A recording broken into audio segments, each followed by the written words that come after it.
termasuk dunia usaha dan tentunya negara.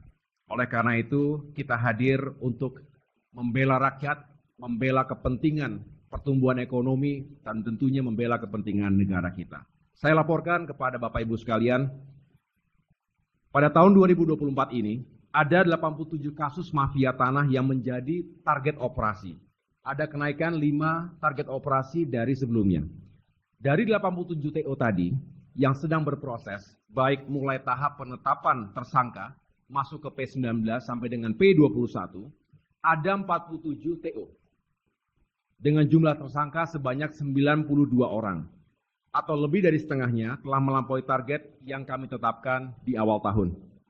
Adapun kasus khusus yang masuk pada tahap P21, artinya berkas perkara sudah lengkap semuanya, ada 21 TO dengan jumlah tersangka 36 orang, sedangkan luas objek tanah mencakup sekitar 198 hektar, dengan total potensi kerugian negara dan masyarakat yang berhasil diselamatkan mencapai 5,16 triliun rupiah.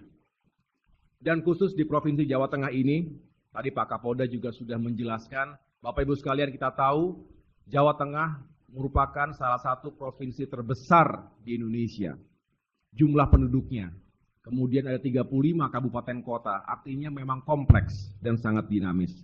Sehingga saya bisa laporkan juga di Provinsi Jawa Tengah ini ada 2 kasus mafia tanah yang akan kami ungkap hari ini.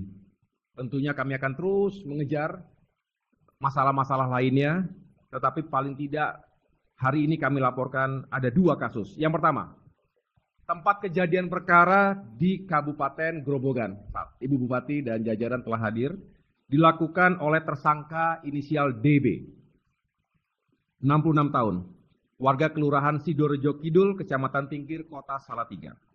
Modus operandi yang dilakukan tersangka adalah pemalsuan akte otentik tentang pengalihan kepemilikan tanah tanpa persetujuan pemilik yang sah, sehingga seolah-olah mengakibatkan hilangnya hak pemilik yang sah dengan bantuan oknum notaris. Awalnya tahun 2003 telah dilakukan penyitaan lahan tanah SHGB nomor 1 PT Semen Sugih Harapan oleh pihak Kejaksaan Negeri Jakarta. Lalu pada tahun 2004 dilakukan lelang yang dimenangkan oleh PT Alip. Hadir di sini ya, para korban. Selanjutnya pada tahun 2010 hingga 2011 mulai terjadi pemalsuan dokumen untuk mengalihkan hak dari PT Alip kepada tersangka DB. Pada tahun 2016 tanpa dokumen kepemilikan yang jelas dan sah atas lahan tanah seluas 82,6 hektar ini, tersangka DB selaku Direktur PT AAA telah menjual sebagian lahan tersebut seluas 10 hektar kepada PT DK Utama Mandiri. Dalam jual beli yang tidak sah dan melanggar hukum itu, tersangka mengeluarkan surat pelepasan tanah tersangka DB kepada Direktur PT DK Utama Mandiri pada tanggal 17 Desember 2017.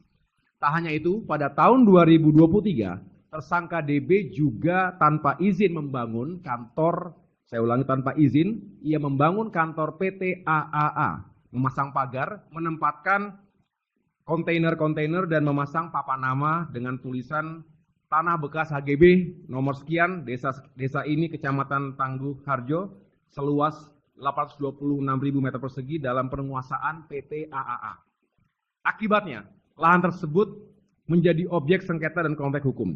Padahal di lahan itu yogianya akan dikembangkan sebagai kawasan industri. Betul ya? Baik untuk pembangunan infrastruktur reservoir, jaringan pipa, maupun pembangunan sejumlah pabrik.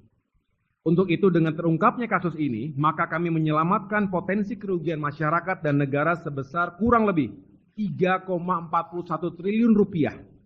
Nilai itu kami hitung berdasarkan terhambatnya rencana investasi, termasuk rencana pembangunan kawasan industri. Jadi ini Pak Kapolda, terbesar sampai dengan hari ini yang telah kami ungkap dari antara kasus-kasus yang lain. Jadi itu kasus yang pertama. Sekarang saya akan menjelaskan kasus yang kedua. Tempat perkara berada di Kota Semarang yang dilakukan oleh tersangka DBP. 34 tahun. Warga Kelurahan Randusari, Kecamatan Semarang Selatan, Kota Semarang, Provinsi Jawa Tengah. Modus operandi yang dilakukan yaitu penipuan dan penggelapan terkait jual beli tanah kafling. Adapun peristiwanya terjadi pada bulan April 2019. Ketika itu korban melihat iklan penjualan rumah dengan luas 121 meter persegi dan menghubungi nomor telepon